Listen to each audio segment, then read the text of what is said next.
Hey everyone, this video is just going to go really quickly into the major Greek philosophers, which is just going to highlight key concept 2.1 in your study guide about the development of religion and culture, more specifically looking at Greco-Roman philosophy and science, and who the main characters were in this and the main characteristics of Greek and Roman philosophies. And so we're going to look at this today, just so you guys understand. Then we've looked at Athens being kind of this cultural hub, and it's a mixture of ideas and education and different beliefs. And we know that this is kind of like the center of democracy and people having a voice. And so this idea that what philosophy is by definition is philosophy is based on reason, by thinking, by things that we can conceive in our brains. And so it became this hub for different Greek philosophers. And the three philosophers that you need to know about are Socrates, Plato, and Aristotle. And so let's kind of go and look at Socrates really quickly. Socrates is supposed to have lived between 470 and 399 BCE before Common Era. So again, we're still kind of back in time from where we have been looking at before.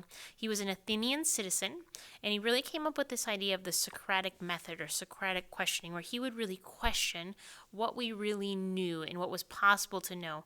And he really focused on this idea of virtue and becoming virtuous. And it's not necessarily about becoming rich, but trying to understand what we know, and rather most of the time what we do not know.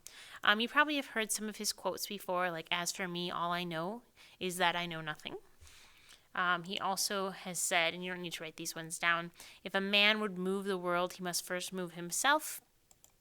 And just one more. The unexamined life is not worth living. And so that really goes into him asking this question, why? Why do we do the things that we do? What do we believe in? Why is that? And so if you could summarize Socrates in one thing, it's just asking the question, why? Now, Socrates is, as we've looked at the source that you guys read over the night, looking at the Apology, Socrates is going to be put on trial. And you're going to look into that document in class, and we're going to really dig into why he was on trial and how he really defended himself. But Plato is going to be Socrates' disciple, and so he is going to come around and he is going to write the Apology, which is going to be really what Socrates did at his trial. And we can really question whether or not it really was an apology or not. So he's going to write this defense. He's also going to write the Republic, which really talked about this ideal government. And he's going to have this idea about philosopher kings and people that rule really having this like kind of holding up philosophy. He's also going to have the theory of forms and ideas, which I'll attach a video that you guys can check out, which is about the allegory of the cave, which is really messed up, but really kind of interesting to dig into, which you're going to see for 2 seconds as I zoom by as you look at this really quickly.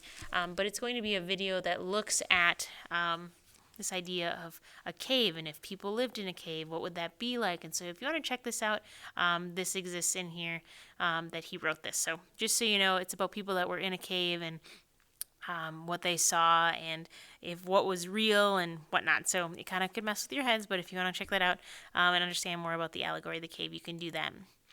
Now, we also had him say the price good men pay for indifference to public affairs is to be ruled by evil men. Interesting and relevant a lot today as well if people do not get involved in politics and whatnot. And so they're very involved in the city of Athens. And then last but not least, we have Aristotle. So these kind of go in order. So Socrates, Plato, Aristotle. Aristotle will then be a disciple of Plato. He's going to start the academy. He's also going to be a teacher of Alexander the Great, and we're going to talk about Alexander the Great later on, but just so you know that Alexander the Great studied under Aristotle as well. But he's going to focus more on the study of logic. He's going to talk about natural sciences, things that we can measure, really kind of early on scientific method type thoughts. So these are the three philosophers you need to know about.